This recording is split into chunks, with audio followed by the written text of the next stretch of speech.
Okay, why don't we get started? Good morning and thank you for being here. My name is Bo Wright, Superintendent of Rush Henrietta Central School District and also President of the Monroe County Superintendents Council. This morning I'll be giving a very brief update related to school reopening.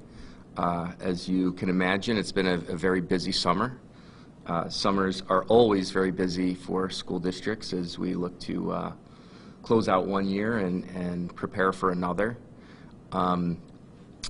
There's been a flurry of activity with outside agencies over the course of the past couple of weeks. As you know, the CDC revised its guidance to include recommendations around masking for all individuals indoors, even those who have been vaccinated.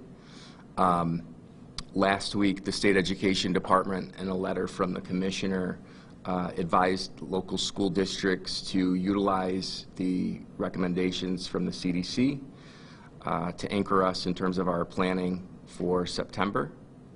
And just yesterday, the governor in his press conference came out and made comments related to schools and school reopening. However, there still is an absence of regulatory guidance that's come from the New York State Department of Health.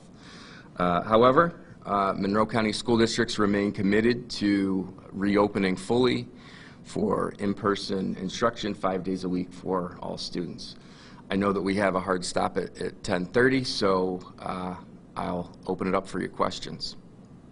Yesterday, Dr. Mendoza told, I think, many of us that he's been working with you. It seems like the governor is realizing or going the road of, I don't have these executive powers anymore. I'm going to pull back a bit and give more authority to the local governments. So we asked Dr. Mendoza about that yesterday. He said, yes, we're planning as if we have that local authority. And then if it's all for naught, then it is. But what does that look like? I mean, what decisions really can't be made until you know either way? So as I said before, all summer school districts have been preparing to open fully in September for students. I was very encouraged by what I saw in the CDC guidance initially, and I don't think it's unexpected given where we are with the variant, the most recent revisions that we saw related to masking. I also think it's encouraging what came out of the State Education Department as far as them advising school districts to use the CDC's guidance to help plan for September. But then if you read down toward the bottom of that letter where the commissioner talked about some of the recommendations that she and her team are making to the State Department of Health based on some of the stakeholder feedback that she's received and some of the flexibility relating to distancing. I think, from a superintendent's perspective, that's what we are paying the closest amount of attention to is what the distancing requirements may look like, because I think if there's anything that could prevent or present a real challenge to reopening, it's what the distancing requirements look like. As far as some of the comments that the governor made related to school districts requiring vaccines of employees, I thought that was a really interesting position for him to take, because school districts have always operated under the assumption that if a mandate like that came forward, it would come from the state and would be mandated in law. So I think there are serious questions around if school districts have the outright authority to make that type of a determination at the local level, which is why most of us have consulted our attorneys to take a look at the legality of that claim. But having said that, in school districts across Monroe County, in most cases, you have teacher vaccination rates of 80 to 90% or better, which I think is going to help us when it comes to reopening in September. But again, we'll have to see what the state puts out in writing in terms of what's required. I mean, with the state, without a state mandate on that, what kind of, I guess, I know this is a fluid situation but what would the position be? I guess without that mandate, you couldn't really, there's so many things you have. Related to a vaccination mandate? Again, I think at this point, school districts are looking to see, what the authority would be from a legal standpoint, and we'll just have to wait and see what the guidance from the state looks like. But up until this point, the assumption has always been that if that type of a mandate came forward, that it would come from the state. Are you expecting for faculty and students to have to, at the very least, be masked this school year?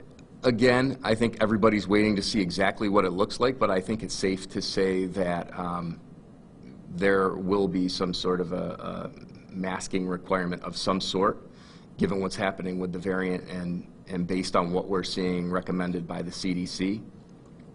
I know the Shylight yesterday had put out some information about an updated masking requirement. Would you expect that whatever happens, it would sort of be, would it be up to the individual school districts, or would you like to see sort of an across the board where everybody kind of has a similar plan or the same plan? Well, I think in an ideal situation, we would receive guidance in a timely manner, and there would be a uniform requirement that required districts to go in one direction or the other. In the absence of that guidance, however, you may see local school district boards of education adopt masking policies on its own or on their own. What really can you do? I mean, everything the governor said, everything document knows or recommends. What can you do until you get the state guidance? I mean, is it all kind of just, I don't want to say meaningless, but is it all kind of just, I mean, for lack of a better term, meaningless until you get the actual state guidance? Well, I don't know that all of it's meaningless.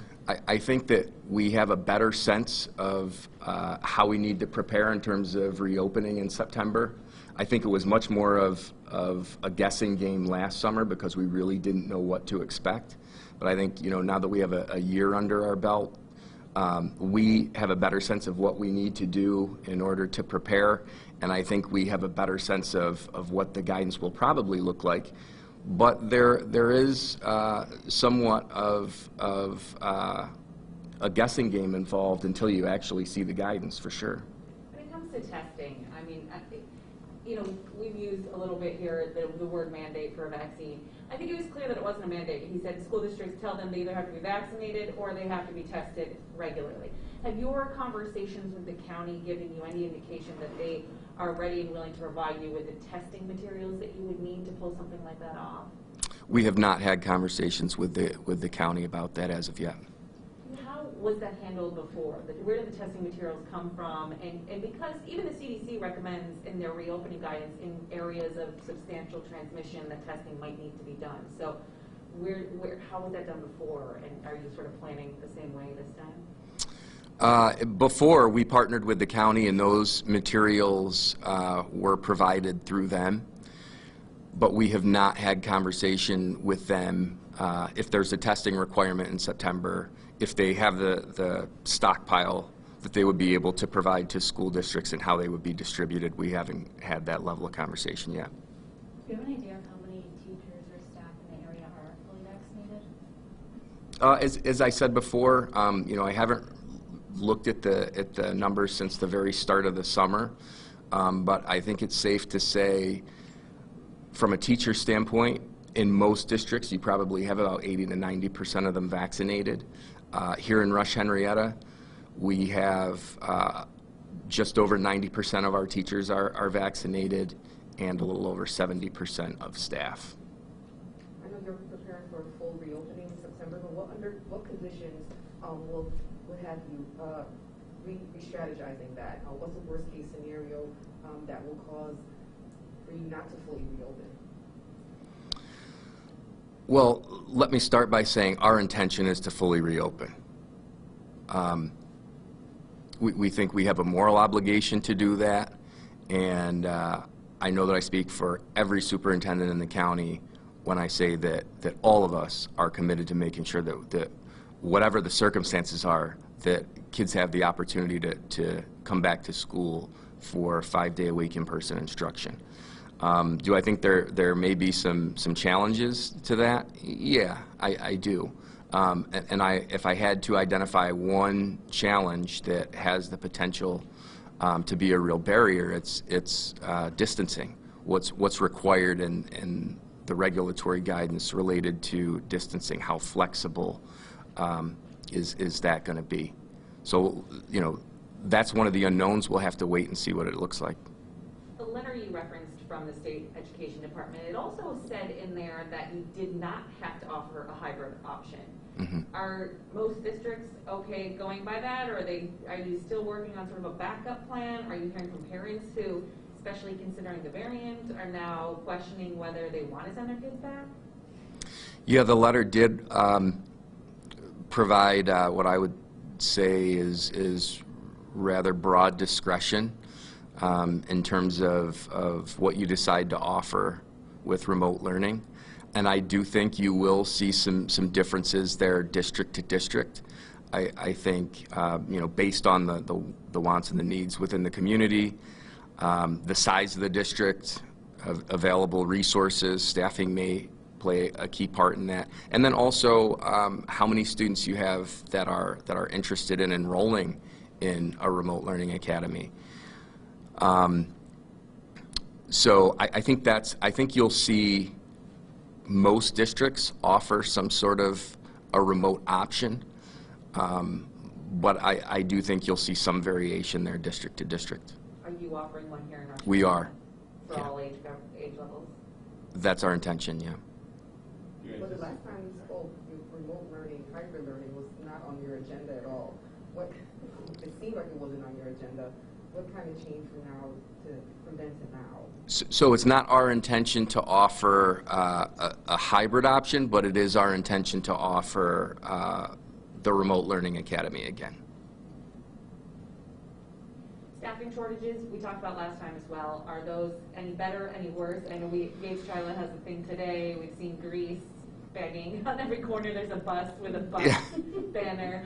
How's that going? No change really here in Rush Henrietta. The positions that are in the highest demand are bus drivers and cleaning positions. We've been fortunate in the sense that we've been able to fill teaching vacancies, but as you see all over the county, there's a lot of competition, especially for bus drivers. You know, we spent most of the year last year down about 30 drivers, and I think a lot of other districts our size had you know, we're experiencing some of those same things. We're, I think, down about 14 drivers right now. So we're continuing to hire. If you're watching and you're interested, I would say make that call. Just make sure you call Rush Henrietta first. What about paraprofessionals? I know those were a challenge as well. Yeah, still somewhat of a challenge. Have you had to bump pay or do any special incentives? We haven't offered any special incentives at this point, but that's something that, you know, we continue to have conversation around is what would give us an edge as far as being able to recruit for those positions. And I think, you know, most school districts are having those kind of conversations right now for high demand positions. Is it tough because you're a public entity? I mean, private companies can offer bonuses, they can offer sign on this or do this or we'll pay you this if you refer this person. Do you have any flexibility when it comes to stuff like that? Some, but not as much as you'd have in the private sector. Do you anticipate any pushback from parents over masking requirements and having to do it again with a lot of students being vaccinated? Or? You know, it's interesting because you hear feedback from both ends. Parents who will contact you who may not want to mask again this year, and then others who are happy that it looks like there will probably be some sort of masking requirement in place, and are encouraged by the recommendations that are coming out of the CDC and the county. How does the district, or I guess how would your district handle if there was a parent who was adamant about a child not being masked? Well, you know, all school districts in the county followed the guidelines all year related to masking, and our intention is to continue to follow those guidelines, whatever they look like. And I think when you engage with parents and you help them to understand the why behind what you're doing, in most cases, they come around. Yesterday, Dr. Mendoza said that the mask recommendation in Monroe County is partially due to the upcoming school year, and we want to try to get those rates down before school starts. Is that a message you support? I mean, knowing that there's so many sort of things still up in the air? Well, I trust Dr. Mendoza's opinion as a medical expert, and I do agree in the sense that if we're going to experience a surge as far as school reopening goes, it would be better to go through that surge in August prior to the start of the school year.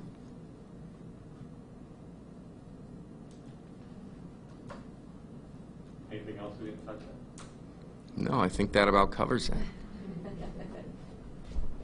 If you're good, I'm good. So the spacing is really an issue for like buses and lunchrooms at this point? I mean, Bus. It's definitely not 6 feet anymore, right? Is it even at 3 feet? Would it be a challenge? In some spaces. Yeah. Buses obviously are complicated. We were fortunate last year in the sense that on buses that guidance was written with some flexibility. Cafeterias present a real challenge depending on how the guidance is written, and I think experts pay close attention to distancing in a cafeteria because students tend to be unmasked during a breakfast or a lunch period. In classrooms, just depending on how many kids you would typically have in a space, which you would see some variation across the county depending on what the average class size is in a district, you know, it could be a potential issue.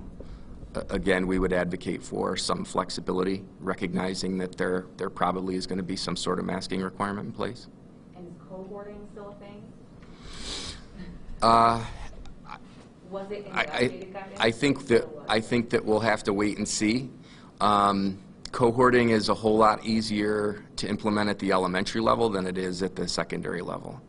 You know, speaking from experience, you know, we have over 1,200 kids in our high school across 3 grade levels, and so if there's some sort of cohorting requirement,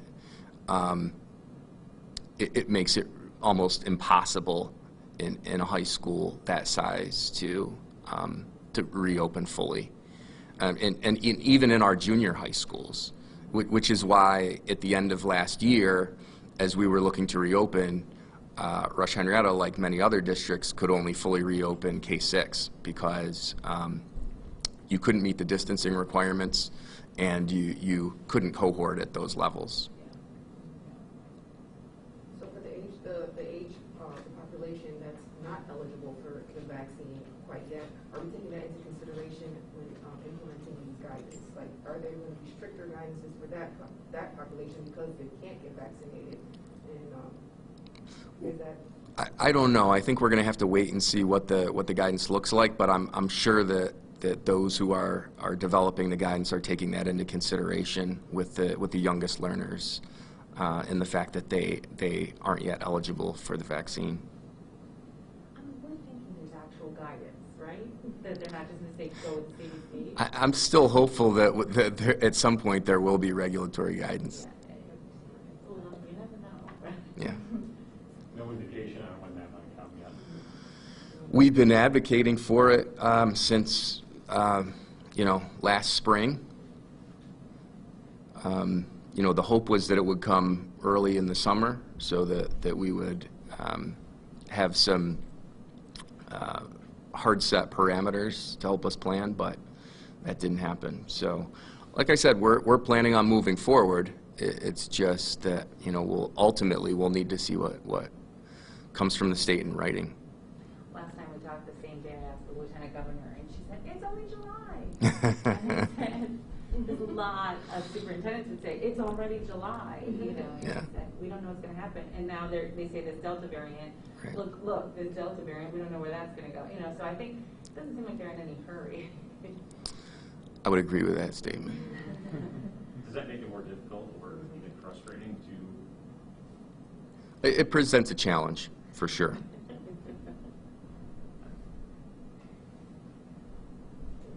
All right. Thanks, everybody. I appreciate the time.